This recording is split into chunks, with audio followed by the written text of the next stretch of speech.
stuff right there. No lightning in sight for us. Good news. Maybe some bad news for all of you storm chasers out there. But right now we're seeing an offshore flow that is keeping things nice and mild here in California. Things are a little bit above average, but things are also feeling like they're cooling down a little bit due to those breezes.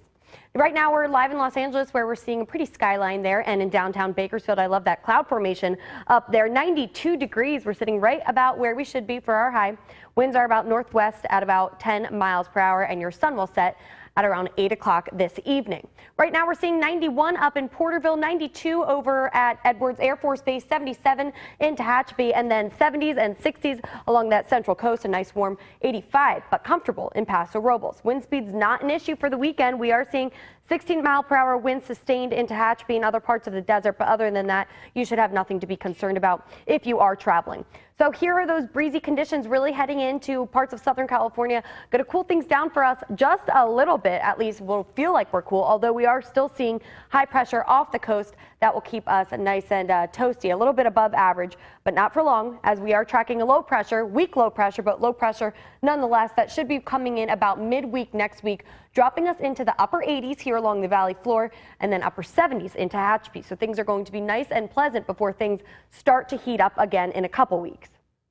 A little bit above average today, so we did heat up a little bit. 81 for a high in Tehachapi, almost 100 over there in Ridgecrest, 75 in Camarillo, and then 95 up in Fresno. Now, for those of you attending the Speedway Make-A-Wish event tomorrow, starts at 6 p.m. That's when the races start, and you're going to see a gorgeous 90 degrees. The sun will be out there very late. Winds sustained east at 5 miles per hour. Air quality is going to be reduced to moderate tomorrow, however. And for those of you who do have allergies, the only ones you really want to watch out for are tree and grass tomorrow, predominantly tree.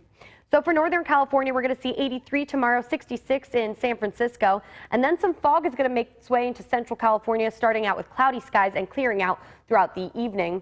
74 over there in Santa Barbara, and in Southern California, look at those gorgeous temperatures, but 103 in Palm Springs. Here along the valley floor, in the low 90s for tomorrow, and then as we make our way into the mountains, we're going to see 82 in Glenville and Kernville, 79 in Tehachapi, and 76 in Fraser Park. Finally, in our desert, winds are going to be picking up just a little bit, 25 miles per hour, 30 mile per hour gusts, 96 for a high in Ridgecrest, and 91 in Lancaster. Here are your magic 7-day numbers. Here's that cool down coming on Tuesday that I was speaking about, and then we're going to hop right back into those upper 90s. Look at that 97 this time next weekend. Things are really going to start to heat up. Finally, in our mountains, look at that gorgeous 70s, 82 by Friday. And then lastly, in our Kern River Valley, upper 80s, cooling down to the mid 80s by midweek next week, and then back into the 90s by Friday. Overnight lows staying in the 50s and 60s. So this is the calm before the storm, since we will be really heating things up. But if you want to escape, head to Tehachapi. All right. If we could just keep it like this, wouldn't it be? It'd be San Diego. Wouldn't it be Bakersfield?